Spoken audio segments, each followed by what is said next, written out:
शिवपुर नाम के एक गांव में किशन नाम का एक गरीब कुम्हार रहता था। किशन के परिवार में कोई नहीं था। सभी दुखों को साथ लेकर वो अपना जीवन जी रहा था। बर्तन ले लो, बर्तन ले लो, मिट्टी के बने हुए मजबूत बर्तन ले लो। घड़ा, मटका, सुराही, मिट्टी के बने चूल्हे ले लो। तभी वहाँ पर बाजार का दूसरा कुम्हार आता है। अरे ओ भाई किशन, अरे आराम से भाई, कितनी आवाज लगाएगा? ऐसे बर्तन बिकने लगे तो फिर तो क्या ही है। अरे मैंने तुझे कितनी बार कहा है कि तेरे बर्तन कोई नहीं लेगा, फिर भी तू मुंह उठा के हर रोज बाजार में काहे चला आता है भाई? तू जरा देख तो इधर, मैंने इतनी देर में कितने सारे बर्तन बेच दिए और तू है कि अभी तक बर्तन ले लो, बर्तन ले लो आवाज लगा रहा है।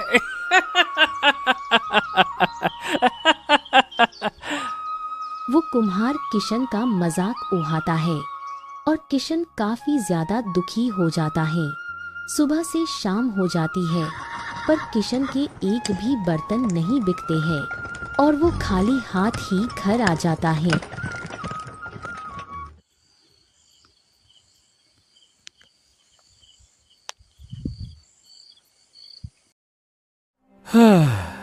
हे भगवान, आज भी खाली हाथ घर आना पड़ रहा है। इतनी मेहनत करने के बावजूद भी मुझे भूखा ही सोना पड़ता है। न जाने कब मेरी भी किस्मत बदलेगी और मैं भी अमीर बनूंगा। अरे पता नहीं कौन सी गलती की है कि भगवान मुझे ऐसी सजा दे रहे हो। चलो भूखा ही सो जाता हूँ और क्या करूँ। इतना कहकर किशन भूखे पेट ही सो जाता है। अगली सुबह फिर से वो अपने मिट्टी के बने बर्तन को लेकर बाजार में आ जाता है और हर दिन की तरह ग्राहक को बुलाने लगता है। ले लो भैया ले लो, मिट्टी के बने बर्तन ले लो, ताजे ताजे मिट्टी के मजबूत बर्तन ले लो। बढ़िया मजबूत एकदम टिकाऊ है। अरे आज तो ले लो भाभी। अरे दीदी आपको दिखा दूं क्या? बहुत अच्छे हैं। बहन जी देख तो लो कम से कम। ले लो ले लो ले लो, मजबूत टिकाऊ बर्तन ले लो। तभी गांव के कुछ लोग वहां आ जाते हैं। अरे मनहूस कुम्हार कहीं के, फूटी किस्मत वाले। अबे तुझसे कोई बात करने तक को राजी नहीं है, फिर तेरे से कोई बर्तन क्यों ही खरीदेगा? अरे मगर क्यों? कोई मुझसे बात क्यों नहीं करता? अरे भैया, बात इसलिए नहीं करता काहे कि तू मनहूस है, मनहूस। इसीलिए ना तो कोई तुझसे बात करता है और ना ही कोई तुझसे बर्तन लेता है, समझा? और नहीं तो क्या। अरे भाई, तुझसे बर्तन लेके हमें अपने घर में मुसीबत खड़ी करनी है क्या? अरे तू भी मनहूस है और तेरे ये बर्तन भी मनहूस ही है। मनहूस कहीं का ससुरा। गांव वालों की ऐसी बात सुनकर किशन अंदर ही अंदर टूट जाता है। हाँ, अरे मैं मनहूस नहीं हूँ। आप लोग मुझे ऐसे ताने क्यों दे रहे हैं? चलो फिर भी मैंने मान लिया कि मैं मनहूस हूँ, लेकिन मेरे बर्तन तो मनहूस नहीं हो सकते ना। आप लोग उसे तो खरीद सकते हो ना, उसमें क्या दिक्कत है? अरे नहीं भाई, नहीं नहीं नहीं नहीं, माफ करना। हम तेरे बर्तन लेकर इतना बड़ा जोखिम नहीं उठा सकते। तभी वहाँ से गांव का मुखिया गुजर रहा था और किशन की दुकान पर लोगों की भीड़ देखकर वहाँ पर जाता है। अरे भाई, इतनी सुबह सुबह क्या बात चल रही है? अचानक से सब लोग यहाँ पे क्यों इकट्ठा हो रखे हैं? क्या बात है? अरे बात ये है मुखिया जी कि हम तो किशन को कह रहे थे कि तू अपना ये बोरिया बिस्तरा, अपने ये मनहूस बर्तन समेट कर चला जा। तेरे बर्तन कोई नहीं लेगा क्योंकि तू है मनहूस और तेरे बर्तन भी है महामनहूस। अरे आप लोग ऐसी बातें मत करिए। मैं मेहनत करता हूँ, बड़ी मेहनत से अपने बर्तन बनाता हूँ। नहीं हो सकते वो मनहूस। अच्छा, अगर ऐसी बात है तो मैं किशन के बर्तन खरीद कर देखना चाहता हूँ कि आखिरकार मेरे साथ क्या होता है। अरे अरे अरे अरे, ए मुखिया जी, ऐसा मत करिए, फंस जाएंगे आप, कहीं लंबे से न चले जाएं। अरे भाई हीरा, अगर हम खरीदेंगे ही नहीं तो हमको पता कैसे चलेगा कि इसके बर्तन मनहूस है? मैं एक बार खरीद के देखना चाहता हूँ कि इसके बर्तन घर में आने से कोई अनहोनी होती है या नहीं। अगर कुछ गलत हुआ तो इसके बर्तन और ये मनहूस है, बात सिद्ध हो जाएगी। चल भाई, ला किशन, मुझे दे दे। सुन, अच्छे और मजबूत टिकाऊ वाले देना, समझा? चल एक काम कर, मटका दे दे, निकाल बढ़िया वाला, और ठोक बजा उसको ऐसे खट खट कर। किशन के चेहरे पर खुशी छा जाती है। जी जी मुखिया जी, मैं आपको एकदम सबसे मजबूत वाला मटका देता हूँ। रुकिए, ये लीजिए, ये वाला मैंने देख लिया, ये मटका कभी नहीं टूट सकता है, बहुत मजबूत है। मुखिया 2 मिट्टी के बने मटके घर लेकर चला जाता है और किशन भी शाम को बाजार समेटकर घर आ जाता है। और आज उसके पास कुछ पैसे थे, इसलिए वो आज बहुत ही खुश होता है। हाँ, वाह वाह वाह वाह वाह वाह, आज तो मजा आ गया। काश हर दिन मेरी बिक्री ऐसी ही होती रहे। जो भी हो, लेकिन मैं मेहनत करना नहीं छोड़ूंगा। हाँ। इसके बाद किशन भर पेट भोजन करके सो जाता है। अगले दिन सुबह मुखिया की पत्नी गौरी बीमार अवस्था में एक चारपाई पर पड़ी हुई थी और बाहर मुखिया वैद्य माधव को लेकर आता है।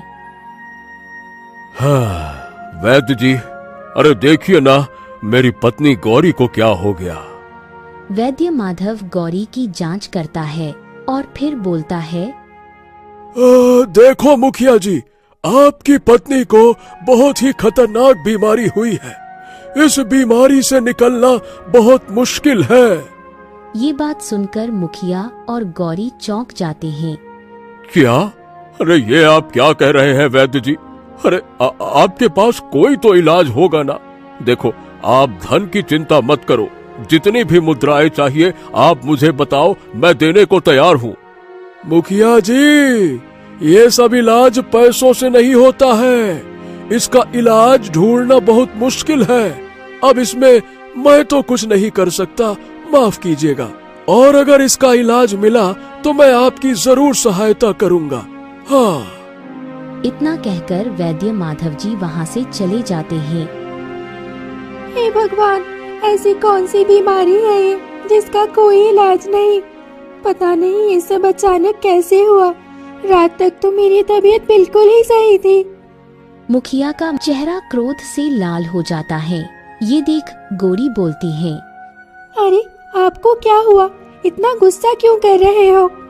अरे अरे अरे अरे, गुस्सा ना करूं तो क्या करूं? है ये सब उस मटके की वजह से हुआ है गौरी। मैंने किशन से मटके खरीदे और कल ही उसे लेकर आया और इसी की वजह से तुम बीमार हो गई। ना, क्या कहूँ, गांव वाले सही कहते थे। अब आपको कौन समझाए? मैंने तो कल ही आपको मना किया था कि ये मटके उसे वापस दे दो, वरना घर में कोई न कोई अनहोनी जरूर होगी। देख लो, अब आपकी गलती की सजा मुझे मिल रही है। अरे आपको पता नहीं है क्या, वो मनहूस है, उसके बर्तन पूरे गांव में कोई नहीं लेता, तो आपने क्यों लिए? अरे तो मैं तो सिर्फ ये देखना चाहता था कि ये सब कुछ सच होता है या झूठ मूठ का नाटक है या फालतू अफवाहें हैं। अरे मुझे क्या पता था कि मैं फंस जाऊंगा। हाँ तो देख लिया, अब क्या जरूरत थी देखने की? अरे अब खड़े खड़े मेरा मुंह क्या देख रहे हो? जाओ और ये मटके कहीं फेंक दो। हाँ, बिल्कुल सही कहा गौरी, मैं ये मटकों को घर से बाहर फेंक दूंगा। और मैं अभी इसी वक्त जा रहा हूँ गांव में और उस किशन की खबर लेता हूँ और सभी गांव वालों को इकट्ठा करता हूँ। उसने मेरा घर तबाह करने की कोशिश की ना। रुक जाओ। हाँ जाओ और उस मनहूस को सबक सिखाओ, आखिर उसकी वजह से आज मेरा ये हाल है। सबसे पहले तो मुखिया दोनों मटकों को उठाता है और घर से दूर जाकर फेंक देता है और गुस्से से गांव की बाजार में जाता है जहां किशन अपनी बाजार लगाता था। मुखिया को क्रोध में देख किशन ने हिचकिचाते हुए पूछा, राम राम मुखिया जी। क्या क्या बात है, आप इतने गुस्से में क्यों लग रहे हैं? अरे गुस्सा ना करूं तो क्या करूं, मनहूस कहीं के। अरे आप ऐसा क्यों बोल रहे हैं? बात क्या है ये तो बताइए। मुखिया सभी गांव वालों को इकट्ठा करता है। सब लोग कान खोल के सुन लो, आज के बाद इस मनहूस के पास से कोई भी बर्तन मत खरीदना। अगर इसके बर्तन आप अपने घर में ले गए तो ये आपकी पूरी जिंदगी तबाह कर सकता है। अरे लेकिन क्यों मुखिया जी, बात क्या हो गई? अरे आप कुछ लोगों को पता होगा कि कल मैंने इस मनहूस पे दया करके इससे 2 मिट्टी के घड़े लिए थे, मटके। अब मुझे क्या पता कि ये मटके इतनी बड़ी अनहोनी खड़ी कर सकते हैं। जब से इस मनहूस के मटके मेरे घर में आए हैं ना, तब से मेरी पत्नी बीमार हो गई है। और तो और वैद्य माधव ने भी ये बोल दिया है कि इस बीमारी का कोई इलाज नहीं है। क्या करूं मैं, क्या करूं? अरे तो मुखिया जी, हम आपको इसीलिए तो मना कर रहे थे कि इस मनहूस से मटके ना लो। आप ही ने तो एकदम ताव में कहा था लेके देखें, तो देख लिया। मैं बता रहा हूँ, आपकी पत्नी इसी मटके के कारण बीमार हुई हैं। मनहूस मटका, मैं तो कहता हूँ कि इसे हमारे गांव में बाजार डालने ही नहीं देना चाहिए। हाँ, बिल्कुल सही कहा तुमने रामू। अगर इसे बाजार में बेचने की अनुमति ही नहीं होगी तो गांव सुरक्षित रहेगा। चल भाई, अब उठा ये तेरा बोरिया, बिस्तरा, पोटला फोटला सब उठा। चल चल निकल यहाँ से। अरे देख क्या रहा है, उठा और निकल यहाँ से।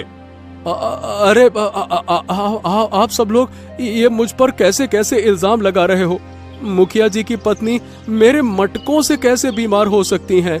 ये तो मतलब। ज्यादा जुबान चलाने की जरूरत नहीं है, समझे? अरे तू भी मनहूस है और तेरे बर्तन भी मनहूस हैं, और इसी मनहूस बर्तन की वजह से मेरी पत्नी बीमार हुई है। अब मुझे ज्यादा कुछ सुनना नहीं है।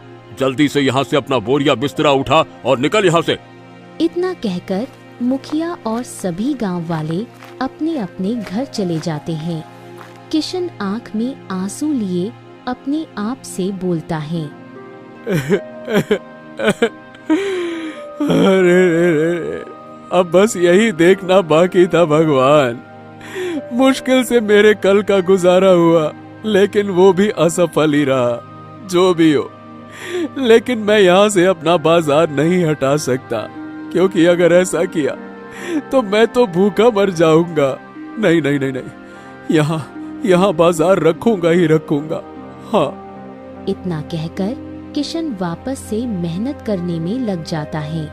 काफी समय बीत जाता है, तब मुखिया वापस वहाँ पर अपनी 2 पहलवानों के साथ आता है।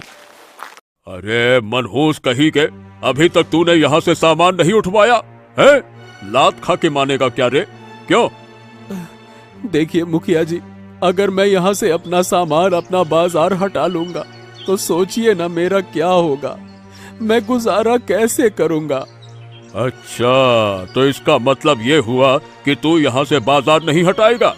देख, मैं बात घुमा फिरा के नहीं पूछूंगा, सीधे सीधे जवाब दे, हटाएगा या नहीं? हाँ या ना? तुम यहाँ से अपना बाजार हटाओगे या नहीं? हाँ या ना में बता, बोल। मुखिया के सामने बोलने की हिम्मत तो किशन में नहीं थी, लेकिन वो जैसे तैसे हिम्मत जुटा के बोलता है। हाँ, नहीं, मैं बाजार नहीं हटा सकता। ये सुन के मुखिया के चेहरे पे क्रोध झलकने लगता है। अरे तेरी इतनी हिम्मत, तो रुक जा, मैं तुझे अभी बताता हूँ। पहलवानों, जरा इसकी जमकर पिटाई तो करो, महीनों तक खड़ा ना हो पाए ऐसा मारो साले को। मनहूस कहीं का, मार साले को। मुखिया जी माफ कर दीजिए, लेकिन आप ये सब रहने दीजिए। मैं गरीब आदमी हूँ, अगर मैं यहाँ बाजार नहीं लगाऊंगा तो भूखा मर जाऊंगा। मुखिया जी को समझिए मुखिया जी। अरे तेरी वजह से मेरी पत्नी मरने को है और मैं तेरी बात सुनूं? अरे पहलवानों, देख क्या रहे हो? देर मत करो, मारो इस मनहूस को, मारो साले को। मुखिया के आदमी बड़ी ही बेरहमी से किशन को मारने लगता है। किशन की हालत खराब हो जाती है और फिर मुखिया और उसके आदमी दोनों वहाँ से चले जाते हैं। और फिर जैसे तैसे करके किशन अपने मिट्टी के बने बर्तन को समेटकर घर चला जाता है। इधर किशन के साथ जो होता है उसकी खबर राधा को मिलती है, जो कि किशन से प्रेम कर रही थी। खबर सुनते ही वो जल्दी से किशन के पास जाती है। किशन, तुम्हारे साथ जो हुआ वो सुनकर बड़ा ही दुख हो रहा है, लेकिन मुखिया और गांव वालों ने तुम्हारे साथ सही नहीं किया। हाँ राधा, सच में इन लोगों ने मेरी जिंदगी बर्बाद कर दी। अरे भाई, अब मुखिया जी की पत्नी बीमार हुई, उससे मेरा और मेरे बनाए बर्तनों का क्या लेना देना। सच बताऊं तो राधा, सब पागल हैं, पागल। तुम्हें कुछ बुराई नहीं है किशन, पर किस्मत तुम्हारा साथ नहीं दे रही। हाँ, किस्मत की तो बात ही ना करो राधा। किस्मत ने मुझे कहाँ लाकर छोड़ दिया। देख रही हो, उस मुखिया के आदमियों ने अरे रे रे रे रे रे मेरा क्या हाल कर रखा है। मैं समझ सकती हूँ किशन, लेकिन किस्मत के आगे सब हार जाते हैं। पर तुम चिंता मत करो, एक दिन सब सही हो जाएगा। अब तो मैं ठीक से चल भी नहीं सकता, इसीलिए मेरा काम भी बंद रहेगा। इतने दिनों तक मेरा गुजारा कैसे होगा? और तो और तुम्हारे साथ मैं शादी कैसे करूंगा? मेरी ये गरीबी देख के कभी तुम्हारे पिता इस शादी के लिए नहीं मानेंगे राधा। देखना किशन, एक दिन तुम्हारी भी किस्मत बदलेगी। अभी तुम हमारी शादी की बात कुछ समय के लिए भूल जाओ। अभी तुम अपनी तबीयत पर ध्यान दो। चलो, शादी को तो कुछ समय के लिए भूल जाते हैं, लेकिन मैं इस हालत में काम कैसे करूंगा? और बिना काम के मेरा गुजर बसर मुश्किल हो जाएगा। उसकी चिंता तुम मत करो किशन, मैं हूँ ना। मैं हर रोज तुम्हारे लिए खाने पीने की व्यवस्था कर दूंगी। तुम ज्यादा चिंता मत करो और सिर्फ आराम करो। नहीं राधा, तुम कैसे कर सकते?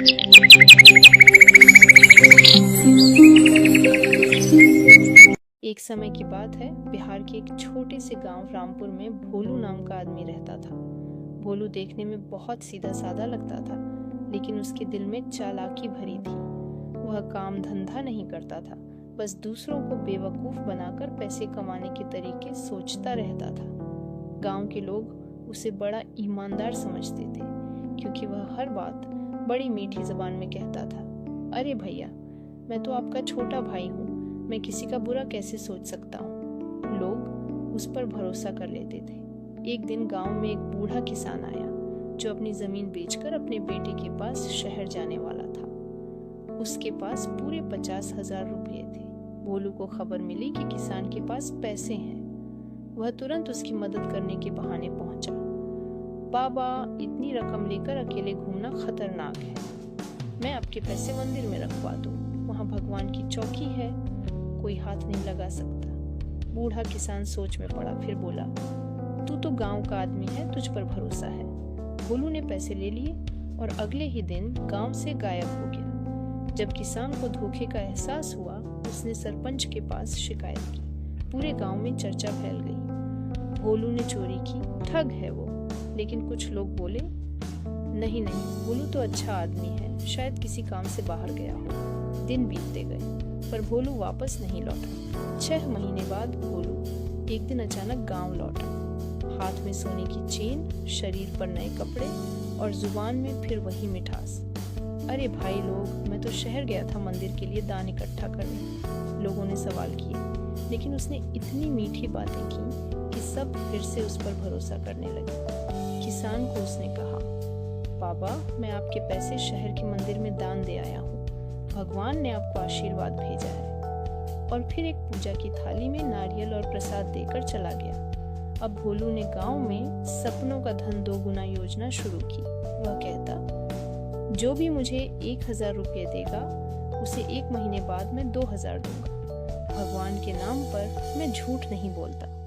लोग लालच में आ गए। पहले महीने जिनसे पैसे लिए, उन्हें दूसरे महीने अपने पुराने पैसों से दुगुना दे दिया, ताकि लोग भरोसा करें। गांव में नाम फैल गया, भोलू का काम सच्चा है। तीसरे महीने तो आधे गांव ने उसे पैसे दे दिए और चौथे महीने भोलू फिर से गायब। इस बार गांव वालों ने पुलिस में शिकायत की। कई हफ्तों बाद भोलू शहर में एक ढाबे पर पकड़ा गया। उसके पास से नकली कागजात और ढेर सारे गांवों की लिस्ट मिली जहां उसने इसी तरह लोगों को ठगा था। गांव के लोग समझ गए कि मीठी बातें करने वाला हर आदमी भरोसे के लायक नहीं होता। कहानी की सीख, जो ज़रूरत से ज़्यादा मीठा बोलता है वो हमेशा सच्चा नहीं होता। लालच से हमेशा नुकसान होता है। ईमानदारी और समझदारी ही सबसे बड़ी ताकत